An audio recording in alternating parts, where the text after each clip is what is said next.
ধন্যবাদ সকলকে। আজকের একটা বিষয় নিয়ে আমি বলবো যে আমরা খান স্যারকে আমরা সবাই জানি, উনি এত ভালো মানুষ, সত্যি ওনাকে নিয়ে গর্ব করা সবার উচিত। যে উনি এত ভালো মানুষ, এত বাচ্চাদের ভবিষ্যৎ উনি ভবিষ্যৎ বানিয়ে দিচ্ছে এবং অনেক গরিব লোকের বলতে গেলে চলে যে উনি তাদের ঈশ্বর, তাদের ভগবান। সত্যি যে ওনাকে যেভাবে হেনস্থ করা হচ্ছে, ওনাকে যেভাবে যেভাবে এই মিডিয়া তাকে নিয়ে এত যে কুমন্তব্য করছে, এগুলো সত্যিই ঠিক না। আজকে আমরা ভারতবর্ষে দেখতে পাচ্ছি যে কোনো জায়গায় ভালো মানুষের ভালো কাজ করতে দিচ্ছে না। আমরা সত্যি প্রমাণ আমাদের নেতাজি সুভাষচন্দ্র বসু, সে সত্যি দেশের জন্য কী করেছে আমরা সবাই জানি, কিন্তু তাকে এমনভাবে গুপ্তভাবে তাকে সরিয়ে দিয়েছে যে তার এখনও তিনি মরেছেন, কোথায় মরেছে, কোথায় কিভাবে গেছে, তার কোনো হদিশ পাওয়া যায়নি। আর বিশেষ করে মহাত্মা গান্ধীকেও আমরা দেখেছি, যাদের মধ্যে হিংসা নেই, যাদের মধ্যে কোনো রকম মানুষকে ক্ষতি করার মন্তব্য নেই, তাদেরকে মানুষ দেখতে পায় যে তাদের ভালোভাবে ভালো মানুষকে পৃথিবীতে থাকতে দিচ্ছে না। যেমন খান স্যার তাদের মধ্যে একজন। সত্যি ওনাকে নিয়ে আমাদের গর্ব করা উচিত যে উনি এত ভালো টিচার, আর এত ভালো টিচার উনি, সত্যি যে অনেক বাচ্চার ভবিষ্যৎ ওনারা উনি বানিয়ে দিচ্ছে। অনেক গরিব মা বাবার মুখে ভাত তুলে দিচ্ছে, অনেক গরিব মা বাবার মুখে হাসি ফোটাচ্ছে। সত্যি আমরা দেখলে আমাদের ভালো লাগে যে এরকম একটা মানুষ এই ভারতবর্ষে আছে। অনেক ভালো মানুষ আছে ভারতবর্ষে, কিন্তু সেই মানুষগুলোকে যেভাবে মানসিক টর্চার করছে, যেভাবে মানসিক যন্ত্রণায় ফেলছে, যে তাদের প্রতি নিয়ত বাধা দেওয়া হচ্ছে। উনি যে গরিবদের জন্য যে একটা হসপিটাল খুলে দিয়েছে, যে মানুষের জন্য কত রকম চিন্তা করেছে এবং করছে, আরও আগামী দিনে আরও করবে। তো ওনাকে যেভাবে সর্বসময় বিপদে ফেলার চেষ্টা করছে, মারার চেষ্টা করছে, সত্যি আমাদের প্রতিবাদ করা উচিত যে এরকম কেন তাকে সরকারি তো কোনো রকম সাহায্য তাকে দিচ্ছে না, কোনো রকম নয়, কিন্তু সে নিজের থেকে করছে, তারপরেও কেন তাকে এত বাধা দেওয়া হচ্ছে। অঞ্জনা ওম কাশ্যপ, সে একজন মিডিয়া, সে বলছে যে 2 কোটি টিচার। সত্যি এদেরকে দেখে শিক্ষা পাওয়া উচিত যে এদের মতো মানুষ, এদের মতো মিডিয়া যদি পৃথিবীতে থাকে, তাহলে সে কোনো দেশ উন্নতি করতে পারবে না, কোনো দেশ। উনি কটা মানুষের জীবন পরিবর্তন করেছে, উনি কটা মানুষের পাশে দাঁড়িয়েছে, উনি কটা অসহায় মা বাবার মুখে হাসি ফুটিয়েছে, যে সেটা খান স্যারকে দেখে ওনাকে শেখা উচিত, অঞ্জনা ওম কাশ্যপকে শেখা উচিত যে খান স্যার কত মানুষের পাশে দাঁড়াচ্ছে। তো এইসব মানুষেরা যদি ভারতবর্ষে থাকে, সে ভারতবর্ষ কোনো দিন উন্নতি হবে না। আর এদেরকে প্রতিবাদ করা উচিত, এদেরকে মানুষকে বলা উচিত যে এরা কেন এরকম করছে, এদেরকে সবার আইনের আওতায় আনা উচিত। সত্যি আমরা খান স্যারের মতো মানুষ সত্যি খুব কম দেখেছি। আর উনি এত ভালো মানুষ, মানুষ একটু কিছু হলে যেভাবে ওনার গার্ডকে মারতে চেয়েছে এবং উনি ওনাকে মানে জেলে ওনাকে অ্যারেস্ট করছে, যেভাবে প্রতিনিয়ত ওনাকে সর্বসময় হেনস্থ করছে, এটা কিন্তু করা উচিত নয়।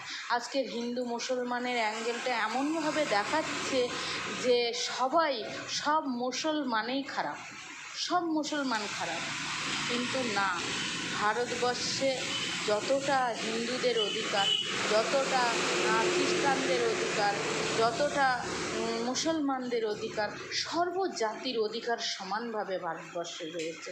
কেননা ভারত স্বাধীনের সময় কেউ বলতে পারবে না যে এক শ্রেণীর মানুষ ভারত স্বাধীন করেছে, কিন্তু আজকে যখন স্বাধীনতার সময় মানে আমরা দেখতে পাচ্ছি সত্যি মানুষ কীভাবে মানুষকে টার্গেট করছে, জাতি ধর্ম নিয়ে কীভাবে টার্গেট করছে মানুষকে, কিন্তু এটা উচিত নয়। আমি এক জায়গায় দেখছিলাম যে কোনো একটা ফ্যামিলি যেহেতু তারা জানি না কোন ধর্মে তারা আছে, তো তাদের বাড়ি ঢুকে যে তুলসী গাছে কেন জল দেওয়া হয় না, কেন ঠাকুরকে মানে এভাবে রেখেছে। আরে ভক্তি, যার ভক্তি তার কাছে, কেন এই সব মানুষ মানে সেই ইংরেজদের সময়ও এত মনে হচ্ছে ভয় ছিল না, এত নিষ্ঠুরতা ছিল না। এরা যেভাবে মানুষকে মানে মানুষকে সমস্যায় ফেলছে, মানুষকে প্রতিনিয়ত মানুষকে কষ্ট দিচ্ছে, তো কে তুলসী গাছে জল দেবে, কে হচ্ছে কি মানে ঠাকুর পুজো দেবে, যার ভক্তি তার কাছে, তাহলে কেন অন্যজন এগুলো বলবে? কি ভারতবর্ষে কি স্বাধীনতা উঠে গেছে? সেই ইংরেজের জমানা, সেই মুঘলদের জমানায় এসে গেছে? ভারতবর্ষে কি স্বাধীনতা নেই? তো এইগুলো যারা করছে তাদেরকে ভাবা উচিত, যার ভক্তি তার কাছে। আমি কাকে মানব, আমি কাকে ভালোবাসবো, সেটা আমার ব্যাপার।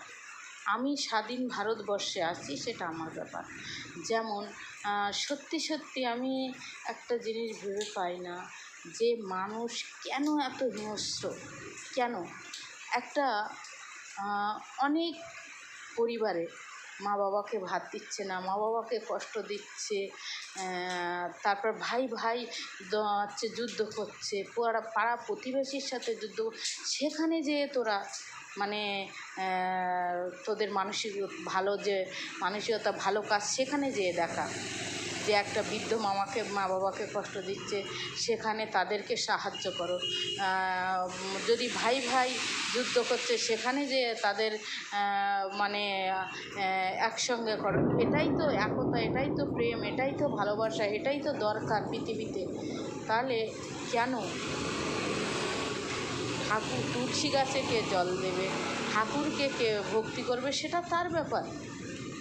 আমি তুলসী গাছে জল না দিলে আমার অন্যজন কষ্ট পাবে না, কিন্তু আমি যদি আমার মা বাবাকে কষ্ট দিই, আমার ভাই বোনকে কষ্ট দিই, আমার পাড়া প্রতিবেশীকে কষ্ট দিই, তাহলে তাদের বেশি সমস্যা, তাদের বেশি কষ্ট। তাহলে এগুলো থেকে পৃথক থাকা উচিত, এগুলো থেকে আলাদা থাকা উচিত। কিন্তু এইগুলো না করে মানুষ কী করছে? মানুষের বিরুদ্ধে যুদ্ধ করছে। ভক্তি, আজকের তোমাদের যদি এতই ভক্তি থাকে, এতই ভালোবাসা থাকে, ভগবান কোথায় আছে, কিভাবে আছে, সেটা মানে কি পাওয়া যায় তাদের কাছে, কি সেই ভক্তি তোমরা মানুষকে দেখাও, মানুষকে শেখাও, মানুষকে প্রচার করো যে কি পাওয়া যায়। হ্যাঁ, কি পাওয়া যায়? যিশুকে ডাকলে কি পাওয়া যায়, কৃষ্ণকে ডাকলে কি পাওয়া যায়, মানে বুদ্ধদেবকে ডাকলে কি পাওয়া যায়, সেটা দেখাও মানুষকে, সেটা শেখাও মানুষকে, প্রচার করো। তাহলে তোমরা যুদ্ধ করলে, তোমরা এইভাবে মানুষকে ভয় দেখালে কিচ্ছু হবে না, কারোর ভক্তি তোমরা কেড়ে নিতে পারবে না। হ্যাঁ, এটা স্বাধীন ভারতবর্ষ। তোমরা এক শ্রেণীর মানুষ, তোমরা তোমরা যে পার্টি পার্টি করে মানুষকে অত্যাচার করছো, এই অত্যাচার একদিন শেষ হবে। এই অত্যাচারের শেষ একদিন হবে। যে যত বাড়বে শেষ ততই পতন হবে। হ্যাঁ, তো ভালো মানুষকে ভালো কাজ করতে দাও, ভালো কাজ করো। মানুষকে কষ্ট দিয়ে সেটা কোনো ধর্ম না, সেটা কোনো পার্টি না, সেটা কোনো রকম ভালো কিছু হতে পারে না। তো স্বাধীন ভারতবর্ষে স্বাধীনভাবে মানুষকে বাঁচতে দেওয়া উচিত। স্বাধীন ভারতবর্ষে স্বাধীনভাবে মানুষকে বাঁচতে দেওয়া উচিত। সকলকে ধন্যবাদ। ভালো লাগলে লাইক কমেন্ট শেয়ার করবেন, আর এই ভিডিওটা পৌঁছে দেবেন যেন আরও সবাই মানে জানতে পারে এবং আরও সবাই সচেতন হয় যে এই মানুষগুলোকে প্রতিবাদ করা উচিত, এই মানুষগুলোর সামনে রুখে দাঁড়ানো উচিত। ধন্যবাদ সকলকে।